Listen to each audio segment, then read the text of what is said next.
ఎందుకంటే ఈ పాట నేను పైసల కోసమో దానికోసమో దీనికోసమో దేనికోసం చేయలేదు. నాలాగా అన్నని కోల్పోయిన ఎంతో మంది అన్నలు, అక్క చెల్లెలు, అమ్మ నాన్నలు ఉన్నారు. వాళ్ళందరి కోసం ఈ పాట చేసుకున్నా. అందరికీ థ్యాంక్ యూ సో మచ్. ఎవరెవరైతే అన్న పాట చూసి తమ్ముడు మస్తు ఉంది అని ఏడ్చుకుంటా ఫోన్ చేసిర్రో వాళ్ళందరికీ థ్యాంక్ యూ సో మచ్. ఈ పాటని మీరు ఒక్కళ్ళే కాకుండా మీ కుటుంబం అందరు కలిసి చూడండి. అప్పుడు నేను రాసుకున్న పాటకు అసలైన న్యాయం జరుగుతుంది. మీ కుటుంబం అందరు కలిసి చూసిన వీడియో నాకు కొలబెట్టండి, నేను యాక్సెప్ట్ చేస్తా.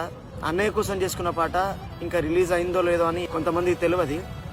సో ప్లీజ్ ఈ వీడియోని అందరికి షేర్ చేసి అన్నయ్య పాట రిలీజ్ అయిందని చెప్పి అందరికి తెలియజేయండి. వచ్చే జన్మల అన్నా నీకు అన్నయ్య పుడుతరా, ఆ జన్మల నీకంటే ముందే నేను చచ్చిపోతరా. అన్న నువ్వే లేక ఇన్నాళ్ళు నేను పడ్డా బాధని, సచ్చేదాకా సచ్చిపోని బాధను ఇచ్చిపోతరా.